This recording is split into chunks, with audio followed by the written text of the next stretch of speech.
선생님은 만일 오늘이라도 이 세상을 떠나신다면 천국에 들어간다는 확신을 가지고 계십니까? 정신 없습니다. 네, 그러시군요. 저도 처음에는 잘 몰랐습니다. 그런데 성경을 통해 그 사실을 알게 되었습니다. 성경은 내가 너희에게 이것을 쓰는 것은 너희로 하여금 너희에게 영생이 있음을 알게 하려 함이라 라고 말씀하십니다. 성경이 기록된 목적이 바로 우리에게 영생이 있음을 알려주어 확신을 갖도록 하기 위함이지요. 어떠세요? 집사님은 만일 오늘이라도 이 세상을 떠나신다면 저처럼 천국에 들어간다는 확신이 있으세요? 집사님도 확신이 있으세요? 저희는 이렇게 영생의 확신을 가지고 기쁘게 살고 있습니다. 선생님, 제가 어떻게 영생을 얻게 되었는지, 선생님도 어떻게 하면 저희처럼 영생을 얻어 천국에 들어간다는 것을 확신할 수 있는지 말씀드려도 되겠습니까? 그 말씀을 드리기 전에 제가 질문 하나만 더 드리겠습니다. 선생님은 어떻게 하면 영생을 얻어 천국에 들어갈 수 있다고 생각하십니까? 나쁜 짓 안 하고 착하게 살면 되는 거 아니에요? 그러니까 선생님은 선한 행위라는 말씀이시죠? 제가 선생님의 대답을 바로 이해했나요? 선생님의 대답을 듣고 보니 제가 선생님께 가장 기쁜 소식을 전해드릴 수 있겠군요. 그 기쁜 소식은 영생은 값없이 주시는 하나님의 선물입니다. 그러므로 영생은 돈이나 백로나 자격으로 얻는 것이 아닙니다. 성경은 너희는 그 은혜에 의하여 구원을 받았으니 이것은 너희에게서 난 것이 아니요 하나님의 선물이라 행위에서 난 것이 아니니 이는 누구든지 자랑하지 못하게 함이라 라고 말씀하십니다. 사실 우리가 세상을 살면서 생명과 관계되는 가장 중요한 것은 선물로 다 받았어요. 예를 들면 밝은 햇빛, 공기, 물 등은 값없이 거저다 선물로 받았습니다. 이와 같이 영생도 하나님이 우리에게 값없이 선물로 주신다는 것입니다. 그렇다면 하나님은 영생을 왜 선물로 주셔야만 할까요? 이것은 성경이 인간에 관하여 하신 말씀을 잘 이해할 때 좀 더 분명히 알 수 있습니다. 인간은 죄인입니다. 그러므로 죄인은 자신을 구원할 수 없습니다. 성경은 모든 사람이 죄를 범하였음에 하나님의 영광에 이르지 못하더니 라고 말씀하십니다. 성경에서는 죄를 이렇게 정리하고 있습니다. 첫째, 강도나 살인, 부적질이나 간음처럼 하지 말아야 할 것을 하는 것이 죄이고, 둘째, 부모 공경이나 이웃사람처럼 해야 하는 것을 하지 않는 것도 역시 죄이며, 셋째, 교만, 정욕, 미움, 탐심, 시기, 질투, 거짓말처럼 나쁜 마음이나 나쁜 생각을 하는 것도 죄입니다. 그러나 무엇보다도 하나님을 하나님으로 믿지 않는 것이 가장 큰 죄입니다. 이런 기준으로 볼 때 선생님은 하루에 몇 번 정도 죄를 짓는다고 생각하세요? 하루에 수십 번도 더 짓는 거 같아요. 물론 저도 그래요. 우리는 자신도 모르게 많은 죄를 짓고 살지요. 성경의 기준으로 볼 때 어떤 사람이 하루에 10번이나 5번, 아니 단지 하루에 3번만 죄를 짓는다고 생각해 보십시다. 그 사람은 아마 걸어다니는 천사라고 말할 수 있을 것입니다. 그러나 그러한 천사와 같은 자라도 하루에 3번이면 1년이면 1000번 이상 90평생을 산다면 99만 번 이상의 죄를 짓게 되는 셈이죠. 그래서 이 세상에서 자신은 죄인이 아니라고 주장할 수 있는 사람은 단 한 사람도 없습니다. 그렇다면 이런 죄인이 어떻게 영생을 선물로 받을 수 있을까요? 이것은 성경이 하나님에 관하여 하신 말씀을 잘 이해할 때 좀 더 분명히 알 수 있습니다. 하나님은 자비로우셔서 우리를 벌하시는 것을 원치 않으십니다. 하지만 하나님은 의로우시기 때문에 우리의 죄는 반드시 벌하셔야만 합니다. 성경은 하나님은 사랑이십니다 라고 말씀하십니다. 하지만 벌을 면제하지는 아니하고 보응하리라 라고 말씀하십니다. 전쟁 중인 러시아 제국에서 부족한 식량을 훔치는 사건이 종종 발생했습니다.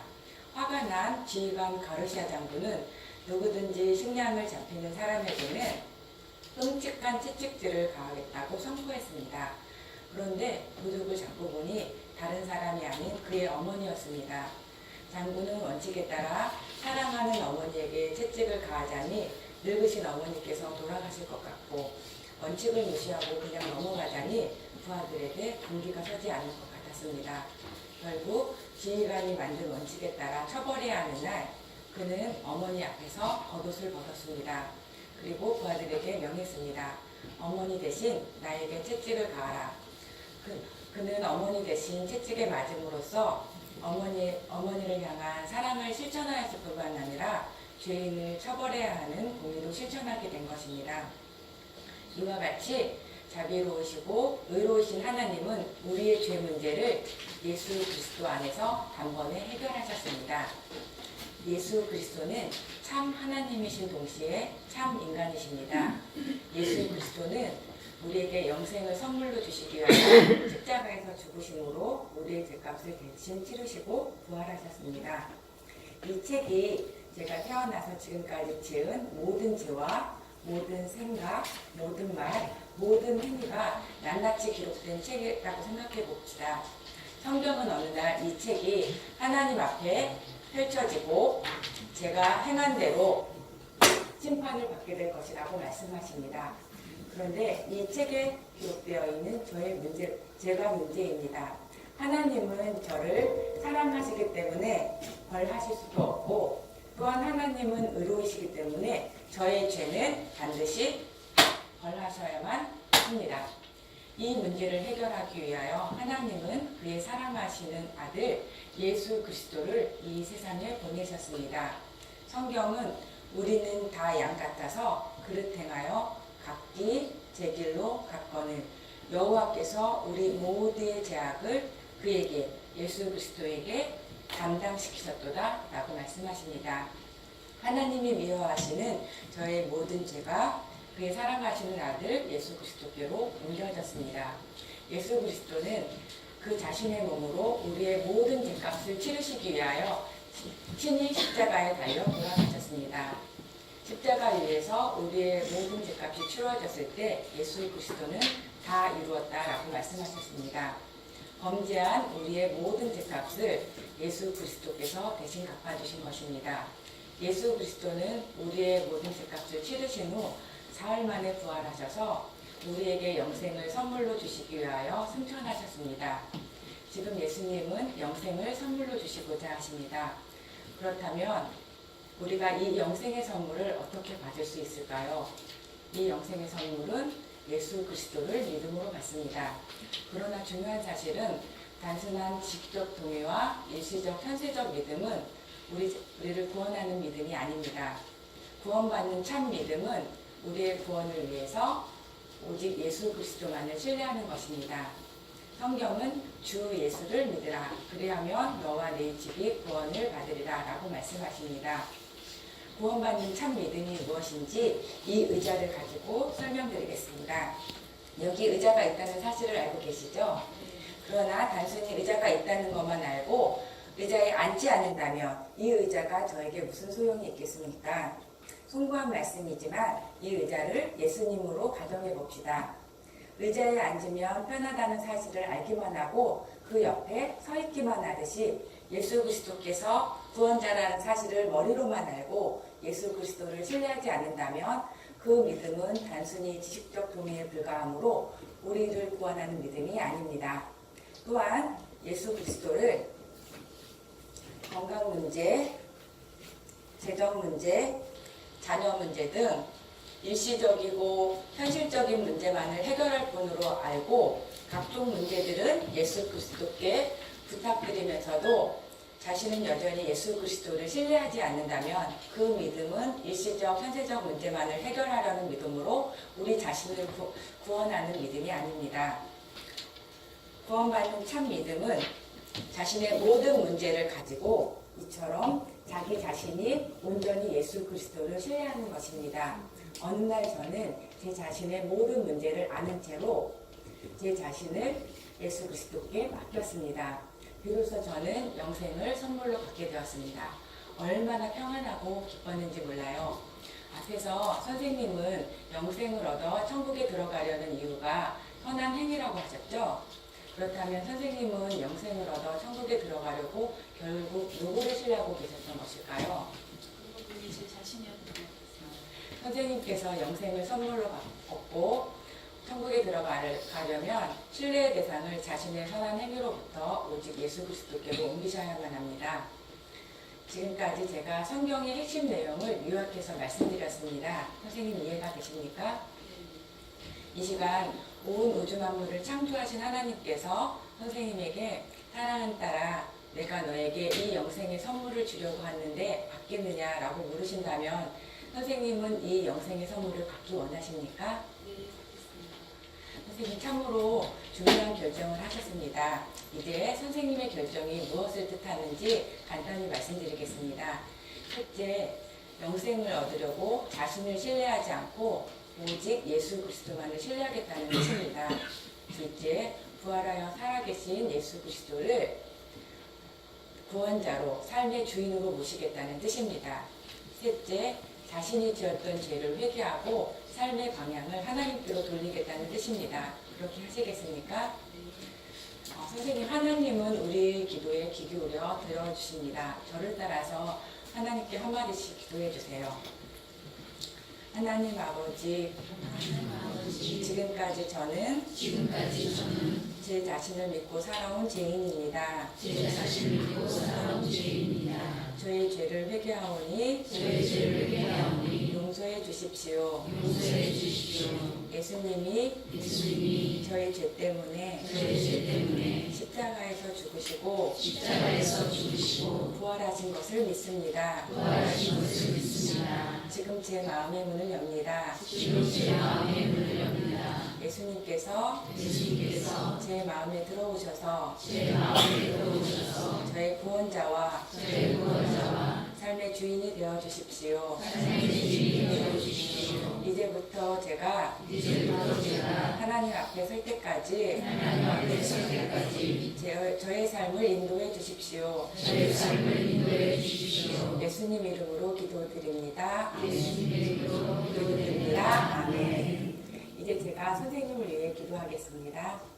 하나님 아버지 감사합니다. 영접하는 자 곧 그 이름을 믿는 자들에게는 하나님의 자녀가 되는 권세를 주신다라는 말씀대로 하나님의 자녀가 되게 해주셔서 감사합니다.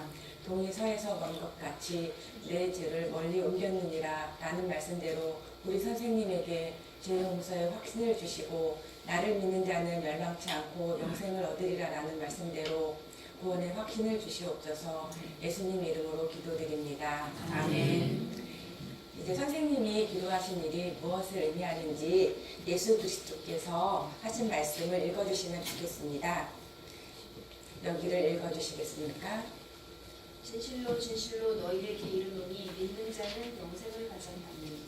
예수 그리스도를 믿는 자는 무엇을 가졌다고 했나요? 영생을 가질 것이라고 했나요? 아니면 이미 가졌다고 했나요? 가졌다고. 여기 너희에게와 예수 그리스도를 믿는 자의 선생님의 이름을 넣어 읽어주시겠어요? 진실로 윤선주에게 이르노니 윤선주는 영생을 가졌나니. 이 말씀에 근거해서 한 번 더 질문을 드리겠습니다. 선생님은 영생을 얻었기에 만일 오늘이라도 이 말씀에 근거해서 영생을 얻었기에 만일 오늘이라도 이 세상을 떠나신다면 천국에 들어가는 확신이 있으신지요? 네. 선생님은 이 말씀에 근거해서 천국에 들어갈 수 있는 이유가 무엇이라고 생각하십니까? 예수 그리스도를 믿기 때문입니다. 네, 감사합니다. 지금까지 오늘 선생님께서 예수 그리스도를 믿고 영생을 얻어 하나님의 자녀가 되신 것을 축하합니다.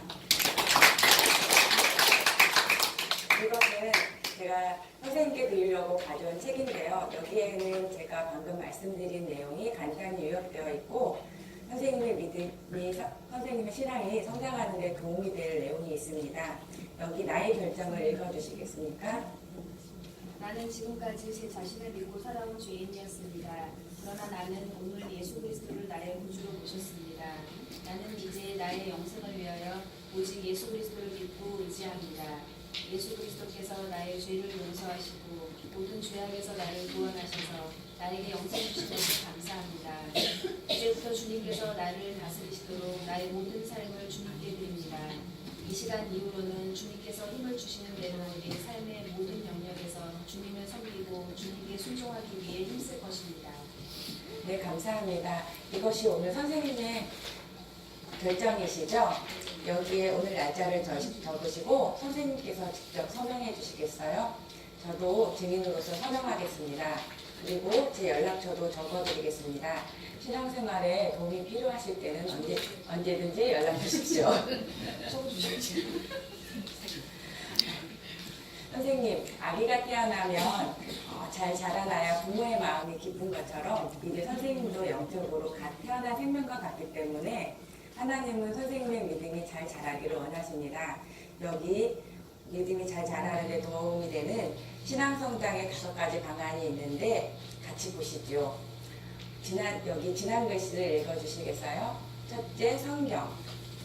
요한복음을 하루에 한 장씩 읽으십시오. 성경은 영혼의 양식입니다. 우리가 밥을 잘 먹어야 우리 몸이 건강해지듯이 성경을 읽어야 우리의 영혼이 건강하게 자라지요. 제가 요한복음을 한 권 드리고 가겠습니다. 매일 한 장씩 읽어보세요. 괜찮으시다면 제가 일주일 후에 다시 찾아뵙고 싶은데요. 질문이 있으시면 그때 도와드리겠습니다. 둘째, 기도. 매일 기도 시간을 정해놓고 하나님과 교제하십시오. 기도는 영혼의 호흡입니다. 하나님의 자녀는 기도를 통해 하나님과 교제할 수 있어요. 이렇게 하면 기도를 쉽게 배울 수 있습니다. 저를 따라서 저와 같이 두 손을 모아보세요. 첫 번째 손가락, 하나님 아버지. 맨 먼저 제일 중요한 것은 기도의 대상입니다. 하나님이 이제 선생님의 영적 아버지가 되십니다. 그래서 맨 먼저 하나님 아버지라고 부르는 겁니다. 두 번째 손가락, 감사합니다. 하나님께서는 감사를 기뻐하십니다. 영생의 선물을 주신 것도 감사드리고 건강을 주신 것도 감사하고 감사한 일들을 말씀드리면 됩니다. 세 번째 손가락, 용서해 주세요. 하나님께서는 우리의 잘못을 용서해 주시길 원하십니다. 실수하고 잘못한 것을 하나님께 말씀드리면 됩니다. 네 번째 손가락, 도와주세요. 하나님께서는 우리를 도와주시기를 원하십니다. 연약한 저희 인생은 하나님의 도우심 없이는 살아갈 수 없습니다. 하나님께 필요한 것을 말씀드리면 들어주십니다. 다섯 번째 손가락, 예수님 이름으로 기도드립니다. 아멘. 예수님 이름으로 기도하면 응답해 주시겠다고 약속하셨습니다. 아멘은 동의합니다. 기도한 대로 이루어지기를 원합니다. 라는 뜻입니다. 이제 선생님도 이렇게 기도하실 수 있겠죠? 다시 한번 해볼까요? 하나님 아버지, 감사합니다. 용서해 주세요. 도와주세요. 예수님 이름으로 기도합니다. 아멘. 세 번째, 예배. 교회에 정기적으로 출석하여 예배를 드리십시오. 예배란 믿는 성도들이 예수 그리스도를 믿는 성도들이 함께 하나님을 모여서 하나님께 찬양하고 경배하는 것입니다. 넷째, 교제. 당신이 믿음 안에서 성장하도록 도와줄 그리스도인들과의 교제하십시오. 선생님, 교제란 믿는 그리스도인들과의 사귐을 뜻합니다. 믿음의 교제 역시 매우 중요합니다. 마지막으로 전도. 예수 그리스도를 알지 못하는 사람들에게 소개하십시오. 전도를 해야 우리의 신앙이 건강하게 자랍니다. 전도란 내가 받은 구원의 기쁜 소식을 다른 사람과 함께 나누는 것을 말합니다. 혹시 오늘 들으신 기쁜 소식을 전하고 싶은 분이 있으세요? 친구가 있는데 잘 전할 수 있으세요? 전하는 것이 혹시 어려우시다면 저희가 도와드릴게요. 그분 외에 이 소식을 전하고 싶은 분이 있으시면 저희에게 연락 주세요. 긴 시간 경청해 주셔서 감사드립니다.